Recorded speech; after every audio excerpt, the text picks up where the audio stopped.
तोर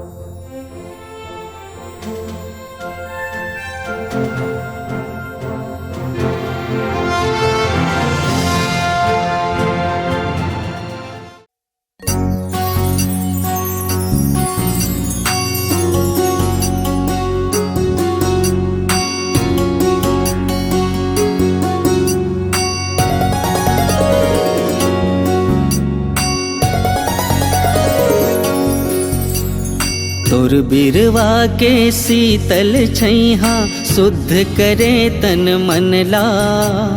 तोर बिरवा के शीतल छैहा शुद्ध करे तन मन ला।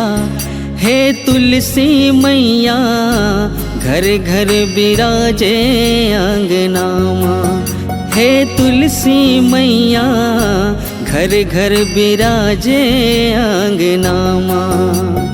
तोर बिरवा के शीतल छैहा शुद्ध करे तन मन ला। तोर बिरवा के शीतल छैहा शुद्ध करे तन मन ला। हे तुलसी मैया घर घर बिराजे आंगना माँ। हे तुलसी मैया घर घर बिराजे आंगना माँ।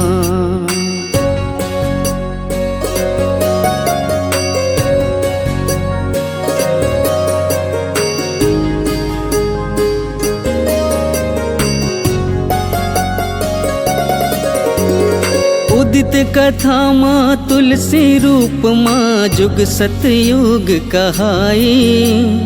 असुर कुल घर बिंदा बेटी हरि हरि ध्यान लगाई। शंख असुर संग बिहार चाए पतिवर सती कहाई। सालिग्राम के परम प्यारी देवतन शीस नवाए। तेरी अधर्म के पाठ पढ़ाए सिद्ध करे जन जन माँ। तेरी अधर्म के पाठ पढ़ाए सिद्ध करे जन जन माँ।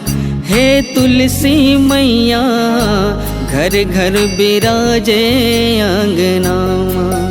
हे तुलसी मैया घर घर बिराजे आंगना माँ।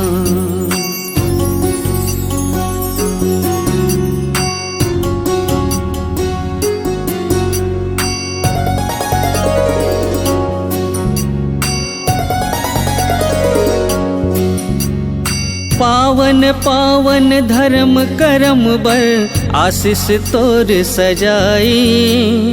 नाना औषधि गुण गुण पाए सेहत सबल बनाए। वातावरण शुद्ध साँझे बिहने संहत परम दवाई। एकदशी देव उठनी मानत मानत मान बढ़ाई। दास भगत औ साहिल नायक रहते सदा शरण माँ। दास भगत औ साहिल नायक रहते सदा शरण माँ।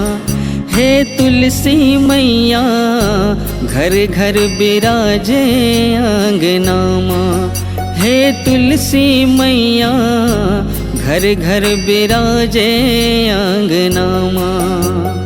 तोर बिरवा के शीतल छैहा शुद्ध करे तन मन ला। तोर बिरवा के शीतल छैहा शुद्ध करे तन मन ला।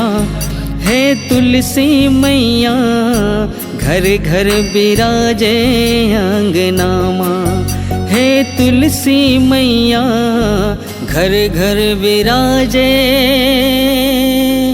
आंगना।